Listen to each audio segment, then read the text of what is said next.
લક્ષ્ય ન્યૂઝ, એક નજર, એક લક્ષ્ય.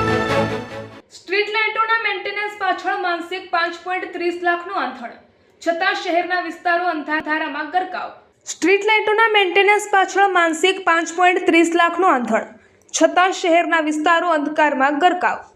કલોલ નગરપાલિકા દ્વારા શહેરમાં સ્ટ્રીટ લાઇટની જાળવણી માટે લાખો રૂપિયાનો ખર્ચ કરવામાં આવી રહ્યો છે, છતાં શહેરના અનેક વિસ્તારોમાં અંધારપટ જોવા મળી રહ્યું છે.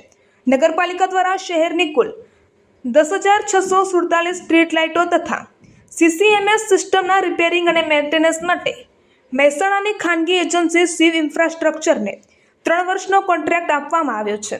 આ કોન્ટ્રાક્ટ હેઠળ દર મહિને અંદાજે 5.30 લાખ જેટલું બિલ ચૂકવવામાં આવે છે. 3 વર્ષના ગાળામાં આ ખર્ચનો આંકડો આશરે 1.95 કરોડ સુધી પહોંચે છે. ખાસ વાત તો એ છે કે આટલી મોટી રકમ માત્ર મેન્ટેનન્સ માટે ખર્ચવામાં આવી રહી છે, છતાં શહેરની સ્ટ્રીટ લાઇટની સ્થિતિ સુધરતી દેખાતી નથી.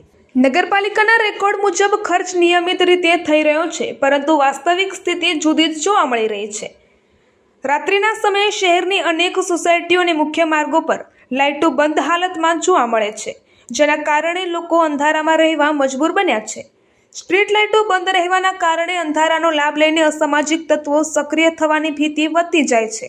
ખાસ કરીને મહિલાઓ અને વૃદ્ધો માટે રાત્રે બહાર નીકળવું જોખમી બની રહ્યું છે.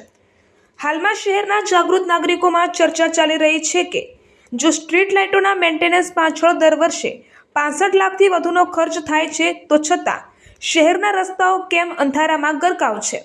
આ મામલે નગરપાલિકાની કામગીરી અને એજન્સીની જવાબદારી અંગે પ્રશ્નો ઉઠી રહ્યા છે. રિપોર્ટર સંજય નાયક.